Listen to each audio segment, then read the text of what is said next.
When you preach, people have to view you as human.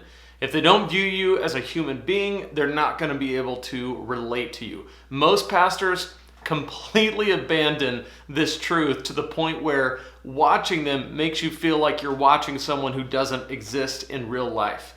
You want to avoid this because your listeners get a hold of that and they can't let go of it, and it really affects how effective your message can be. In this video, I'm going to talk about the problem around this issue that pastors, we just tend to not show our humanity enough, or at least a lot of pastors don't. And I'm going to give you 3 things that you can do, very practical things, to make sure that when you preach, people see you as a real person, because that is how you are going to be able to impact them the way you want to with your messages. My name's Lane Sebring. This is Preaching Donkey. It's so awesome to have you joining me today. If you would, I want you to get something that I want to put in your hands. This is my free 21-day guide to creating killer sermons. You can find it at preachingdonkey.com/21 days. What this is a 3-week, 3-step process of how to write and deliver a really compelling killer message. Whether you've been preaching for a long time or you're brand new to preaching, there's going to be something in there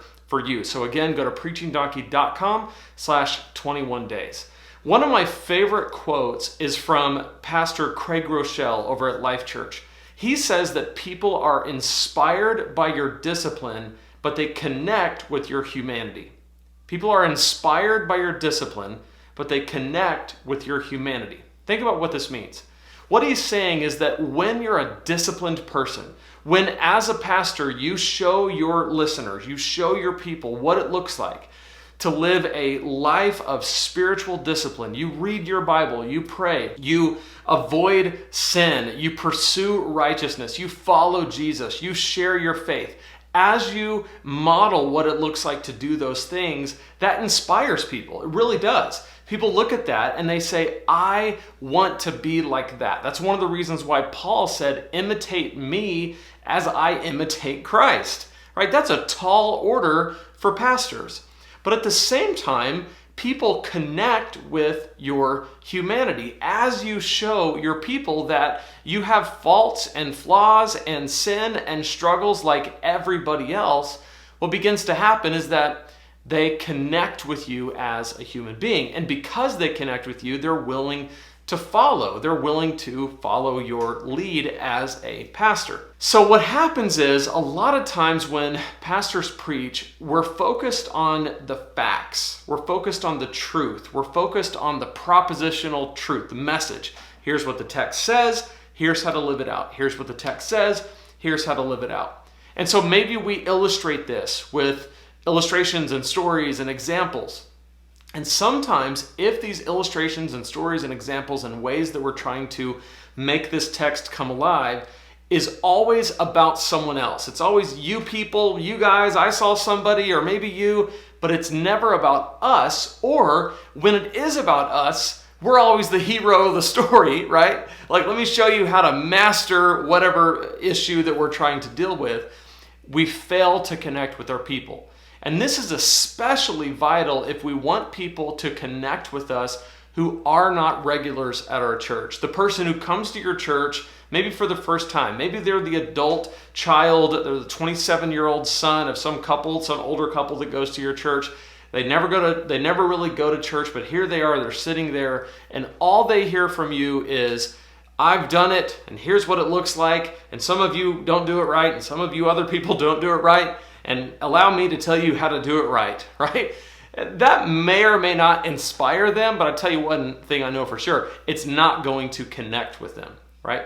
You have to show your humanity. You got to show that you have skin in the game. So I want to give you 3 things, 3 simple things to do. You may already be doing these in your sermons, but if you're not, you definitely need to start this week with implementing these 3 things, and they're very, very simple. Number 1, use personal stories.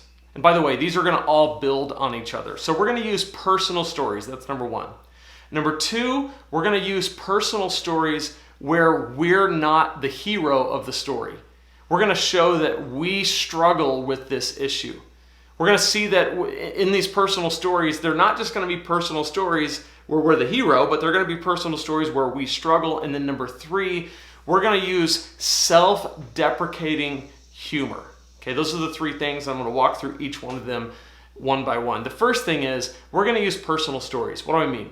I mean that when you're giving an example, when you're giving an illustration, you need to broaden the application, that's for sure. So there needs to be lots of different touch points that your illustrations hit. In other words, it doesn't all need to apply to one demographic of people. I was evaluating someone's sermon, which is something that I offer at Preaching Donkey. I do sermon evaluations. If you're interested in that, email me at lane@preachingdonkey.com and I can get you set up. But I was evaluating somebody's sermon, and one thing I noticed is that all their examples were about one demographic of people: professional people who have families, right? And particularly professionals, mostly probably men, although he didn't specify, but professional people who have families. And one of the things I pointed out is that the examples need to be about a broad range of people that touch on different demographics and different life stages, different ages.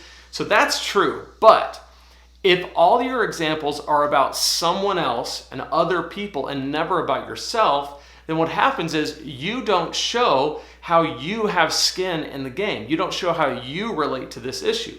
And the problem with that is people need to see it in you, the messenger. That's how you build ethos or trustworthiness as a messenger. So the first thing we're going to do is every time we illustrate a point, we need to see what is the way that this relates to me personally. Now, you can go overboard with this and get out of balance where every example is about you. And the problem with that is the opposite. People just say, well, this is great for you, but what does it have to do with me? So again, the balance. You want to make sure that you include a broad range of examples, but also you're telling stories and using examples about yourself. So the first thing is we're going to tell personal stories. The second thing, as I mentioned, is that we're not always the hero of the story. This is really, really, really important. You have to show that this is an issue that you have personal stake in. You haven't always got it right. You haven't always done it perfectly. Here's where you messed up. One of the things that I learned early on is that sometimes when you're talking about a struggle, a personal struggle, you may not want to talk about a struggle that's really fresh, like it just happened, like last week I was struggling with XYZ. It might be too personal, it might be too fresh. So sometimes you let a little bit of time go by and you say, hey, this is something that I've dealt with. Or you obscure the details to either protect confidences or to leave out details that aren't necessary to what you're trying to do. So those are a couple of principles to keep in mind, but by and large, the more you can show that you personally struggle in a real way to live up to what you're teaching, it shows your humanity and it connects with people. And then finally, number 3, there's just nothing like self-deprecating humor. When you can show, hey, not only do I struggle with this, but here's a funny way that I did this. Let me give you an example. This person whose sermon I was evaluating, most of the sermon was very serious. For a good portion of the sermon, it was mostly a serious message. At the very mid to end part of the message, about 2/3 of the way through the message, he finally kind of made a little bit of a joke, and it was a story, it was a personal story, where he was giving self-deprecating humor. He had done something, and he responded in a certain way that showed him in not the most positive light. But it was funny. It was lighthearted. The place erupted in laughter. And one of the things I told him is I said it was almost as if there was a communal exhale. Like everybody just kind of, okay, we can relax and we can relate to you and you're a person and this all makes sense in real life.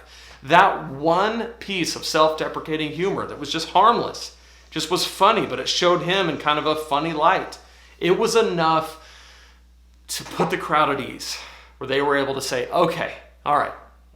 You could just feel it, this sense of, okay, this is for real, and you're for real, and this message is for real, and it's worth listening to.